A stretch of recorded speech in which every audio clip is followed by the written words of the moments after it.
Um, so medical science explicitly tells us that men need physical release at least 21 times a month to stave off prostate cancer. Right, that's a widely cited clinical metric. But then you have ancient Buddhist philosophy, which tells us that clinging to that exact same physical release completely destroys mental discipline and, leads to this endless cycle of suffering. Yeah, it is a pretty wild contradiction. It really is.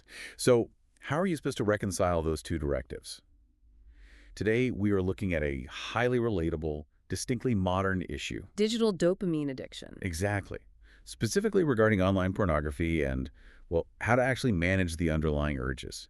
We have pulled together an incredibly fascinating stack of sources for this deep dive today. We really have. Yeah, we are looking at recent clinical neuroendocrinology papers, some modern behavioral psychology studies on addiction, and even translations from the ancient Pali Canon. It's just such a striking juxtaposition. On one side, you have the empirical data of modern medicine mapping the physical body, and on the other, you have thousands of years of contemplative practice mapping the mind. Right. And I want to be clear right up front. We are approaching this synthesis without any moralizing, guilt, or shame. We are looking purely at the mechanics of the human nervous system. Absolutely. No judgment here at all. Because, whether you find yourself endlessly doom scrolling out of sheer boredom late at night, or you're actively trying to construct better cognitive habits, this deep dive is going to fundamentally change how you view your own cravings. It really reframes the whole experience. It does. Our mission today is to give you a shortcut to understanding the precise neurobiology of why the brain gets hooked on digital stimuli, and more importantly, how to outsmart that biology. Yes. Okay, let's unpack this. To rewire a behavioral loop, we have to start at the root cause, right? We need to isolate the biological and psychological mechanics of the craving. Well, the foundation of that craving really rests on what we call the chemical treadmill. The chemical treadmill, I love that term. Right, because the modern internet functions as a supernormal stimulus. I mean, our brains evolved in an environment of relative scarcity where encountering something novel or sexually stimulating was actually quite rare. Yeah, it wasn't just available in your pocket 24/7. Exactly. And when it did happen, the brain would release this massive surge of dopamine to encode the behavior, basically ensuring survival and reproduction. Right, it's an evolutionary reward system. But the digital landscape offers an infinite frictionless scroll of novelty at a speed our ancestors' nervous systems could never have processed. And because you, the listener, probably already understand the basic function of dopamine, we should look at what happens when that system is pushed past its evolutionary limits. Yeah, the brain just cannot maintain homeostasis when it's constantly flooded with those massive neurotransmitter spikes. It literally defends itself, right? It does. To protect itself from neurotoxicity, the brain initiates a process called receptor downregulation. It physically reduces the number of active D2 dopamine receptors. Wow. So that structural change in the brain is the literal manifestation of building a tolerance. Exactly. And because there are fewer receptors available to catch the dopamine, your baseline mood just drops. You just feel flat. Right. The user becomes numb to ordinary, everyday stimuli.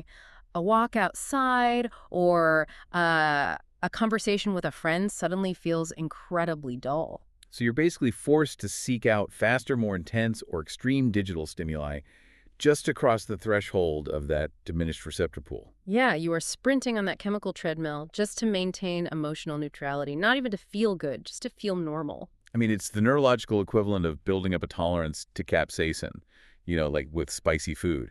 Oh, that is a great comparison. Like the first time you try a complex artisanal hot sauce, your palate detects all the subtle notes, the acidity, the garlic, the mild heat. Right, you taste everything. But if you begin consuming massive quantities of ghost pepper extract every single day, you literally obliterate those pain receptors. You're just scorching the earth.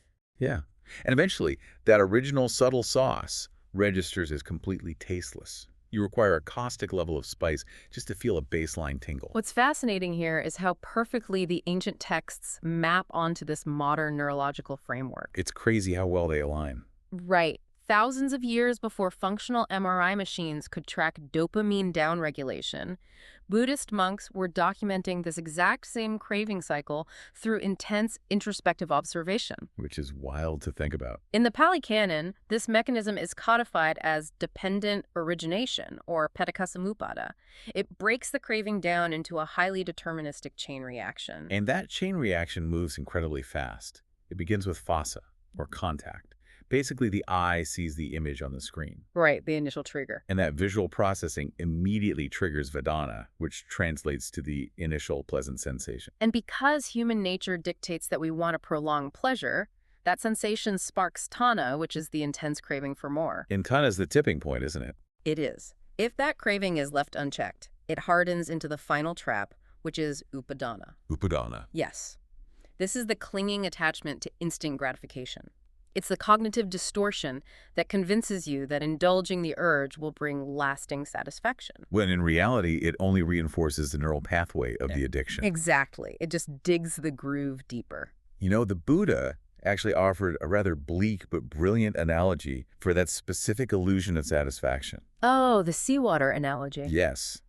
The texts compare giving in to this type of digital era craving to drinking seawater. So accurate. Like if you are stranded in the ocean and severely dehydrated, the instinct to drink the water around you is overwhelming. But the high salinity of the seawater pulls moisture out of your cells through osmosis. Right, so the more you drink, the deeper your cellular dehydration becomes. Exactly. There's absolutely no such thing as quenching your thirst with salt water. You are only accelerating the deficit. It creates a self-perpetuating loop of misery. So understanding the mechanics of the craving, the neurobiological salt water, so to speak, naturally brings us to the operational challenge. How to stop drinking it. Exactly. We have to figure out how to stop. This requires a fundamental shift in how we interact with our own cognitive impulses when the craving spikes. Well, let me play devil's advocate on behalf of the listener here, because I feel like modern pop psychology has really muddied the waters on this. Oh, definitely. In what way? We are constantly told that mental health requires accepting your feelings, and that suppressing emotions is psychologically damaging. Yes, you hear that everywhere. Right. So a common misinterpretation of that advice is that if you feel an intense urge, the healthy thing to do is to just give in, open the browser, and validate the feeling. Otherwise, you're engaging in toxic suppression. Yeah, and that is a pervasive and, frankly, dangerous misunderstanding of mindfulness. Because giving in isn't observing, right? Not at all. Giving into a behavioral urge is not the same as observing an emotion truthfully. When you act on the craving, you are no longer the observer. You have become a hostage to the impulse. You're just along for the ride at that point. Exactly. You are reinforcing the very neural pathways that are causing the distress.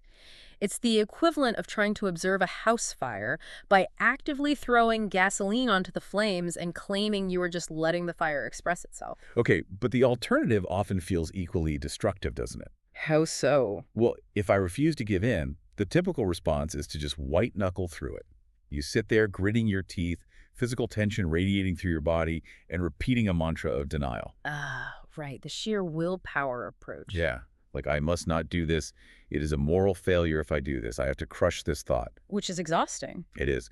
That cognitive resistance generates immense psychological strain. It feels like trying to hold a massive inflated beach ball completely underwater. And eventually your arms fatigue. Exactly. Yeah. And that ball is going to launch upward with explosive force. Well, both of those approaches fail because they operate on the extremes of the spectrum. You have total surrender on one side versus total forceful denial on the other. So what's the alternative? The source material outlines a highly specific protocol to navigate the middle ground.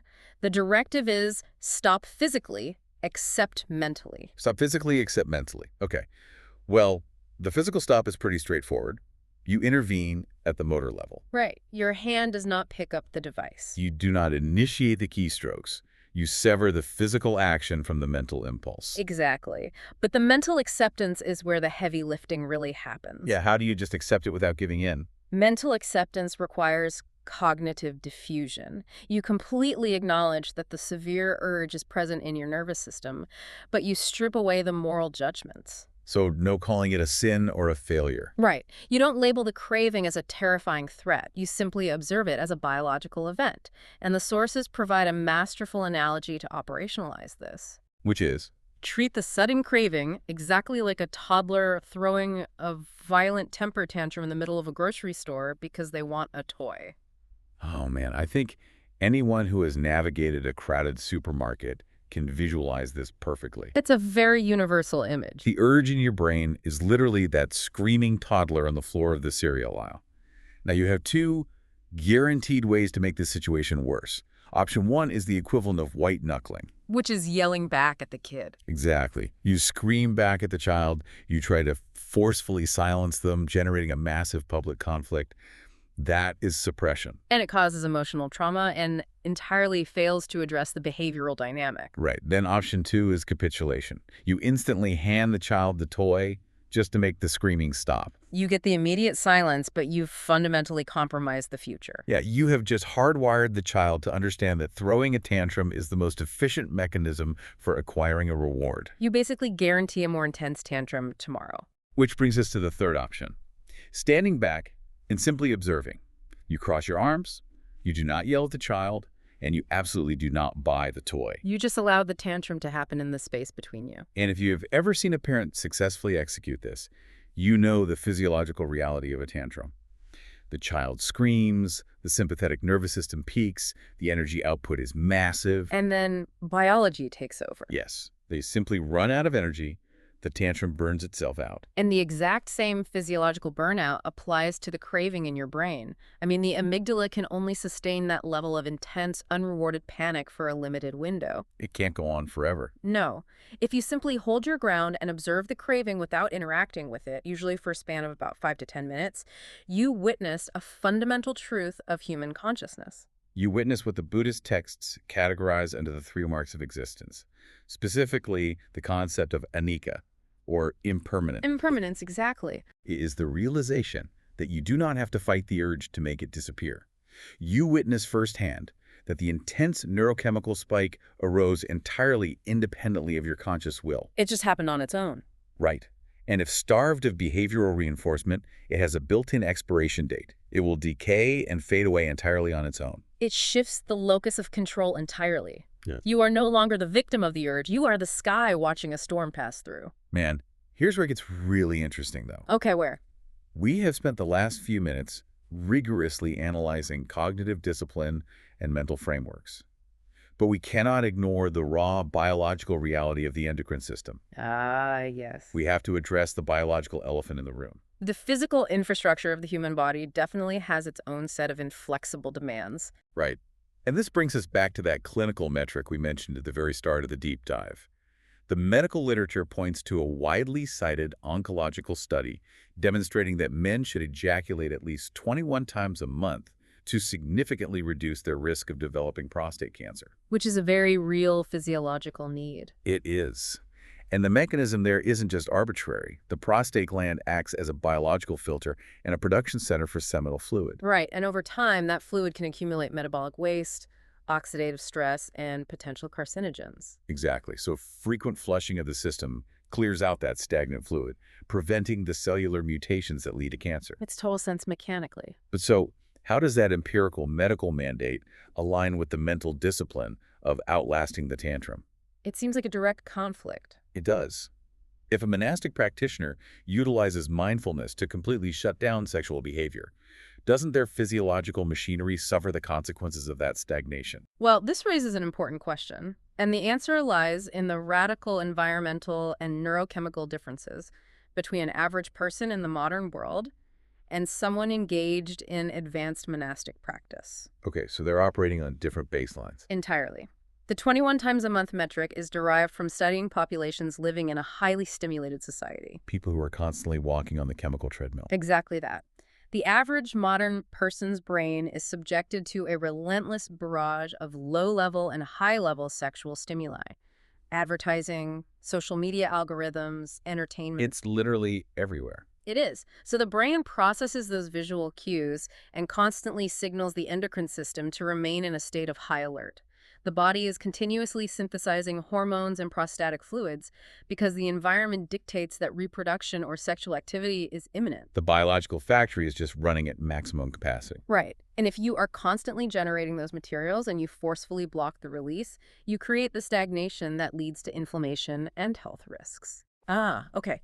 But the internal neurochemical environment of an advanced monastic practitioner is fundamentally different. Completely different. Because they have actively removed artificial supernormal stimuli from their environment, and because they utilize cognitive diffusion to prevent lingering on accidental stimuli, their physical production pipeline alters. The autonomic nervous system recognizes the lack of environmental triggers. And it significantly downregulates the production of those fluids. The factory shifts from maximum output into a dormant, low-level maintenance mode. The input dictates the output. It makes so much sense. And beyond that downregulation, the human body possesses a highly efficient, closed-loop recycling mechanism.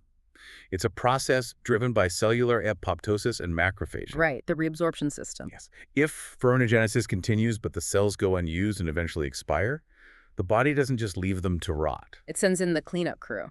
Exactly. Specialized immune cells called macrophages break down the expired material. The body extracts the valuable proteins, amino acids, and high concentrations of zinc, and reabsorbs them directly into the bloodstream to be utilized for other metabolic functions. It is biological efficiency at its absolute finest. It really is. However, the sources acknowledge that even with a downregulated factory and an active recycling system, the physical reservoirs can occasionally reach maximum capacity. The body still requires a safety valve. Right. When the system genuinely needs to clear physical pressure, the autonomic nervous system bypasses conscious control and executes a flush during the sleep cycle. Known as nocturnal emissions. Exactly. What is conceptually brilliant about this from a philosophical standpoint is how the Buddhist monastic code, the Vinaya, categorizes that biological flush. Oh, they view it very specifically. Yeah, it is viewed as completely and totally faultless. There's no moral failing, no break in the vows, and no disciplinary action required whatsoever. And that's because the core driver of suffering upadana, the conscious clinging and craving, is entirely absent. The mind did not participate in the act. Exactly. It was purely a physiological pressure release managed completely by the autonomic nervous system. Okay, so what does this all mean for you, the listener? Let's ground this in everyday reality.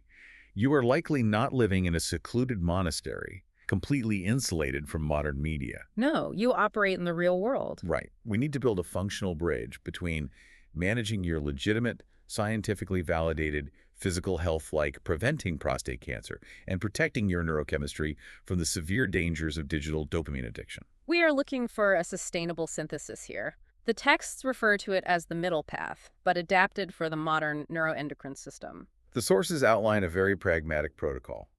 You have to fundamentally change the origin of the stimulus. If you need to clear the biological system for health reasons, you must decouple that physical act from external supernormal stimuli. Meaning stepping completely off the digital treadmill. No pixels, no infinite scroll, no external screens. You must rely entirely on internal cognitive fantasy or purely physical sensation. And if we connect this to the bigger picture of dopamine receptor downregulation, relying on your own internal imagination is a neurological game changer. How so? Well, the human working memory has strict bandwidth limitations. Your imagination simply cannot conjure 100 novel, high-definition images per second. That's a great point. You literally cannot swipe right on your own imagination. Exactly. The pacing is constrained by your natural cognitive speed. And that natural pacing acts as a governor on your dopamine release. It prevents the sudden, massive neurochemical spike that causes the brain to prune away D2 receptors. Right. You fulfill the biological imperative without short-circuiting the reward system. You maintain your baseline sensitivity to everyday life because you aren't subjecting your nervous system to a supernormal shock. It is the equivalent of returning to the complex, mild hot sauce after completing a rigorous detox from the ghost peppers. Your receptors heal. Yeah, and you can actually appreciate the natural, subtle flavors again. But there is a vital, non-negotiable distinction here that the sources emphasize, and it is the linchpin of this entire protocol. And this is so important for the listener to catch. You should only engage in this middle path approach when your body genuinely signals a physical need for release. Right. It is the ultimate litmus test between functional health and behavioral addiction. You absolutely cannot use this biological function as a coping mechanism for psychological discomfort. No, that defeats the whole purpose.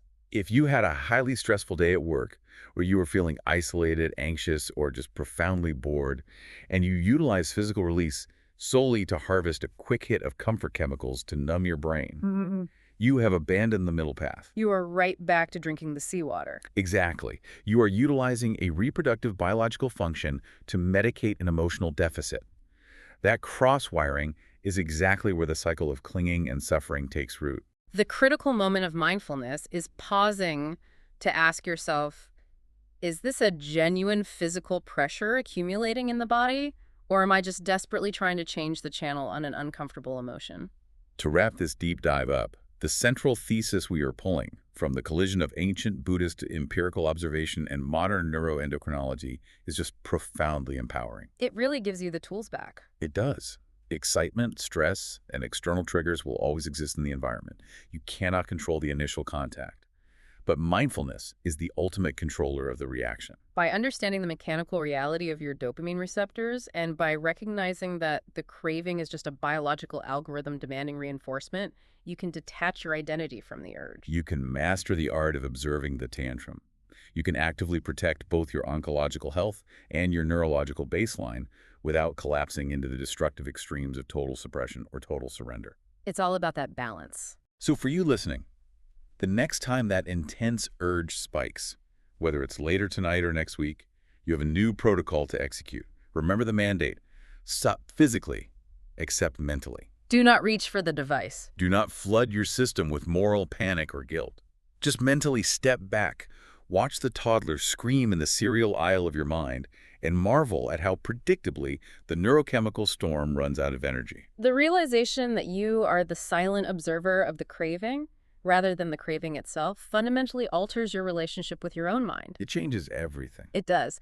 And that leaves us with a highly provocative concept to explore. Okay, let's hear it. We have dedicated this deep dive specifically to analyzing sexual cravings and digital porn addiction.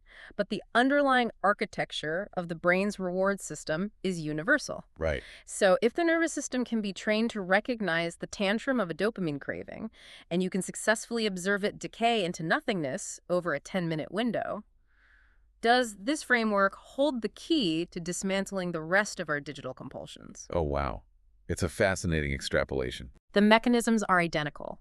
The next time you feel the overwhelming, undeniable compulsion to doom scroll political outrage at 2 in the morning, or the sudden urge to compulsively purchase items online just to feel the brief high of an acquisition. Just another tantrum. Exactly. What happens if you refuse to click? What happens if you just cross your arms, step back, and watch that specific urge throw its tantrum until it collapses under its own weight?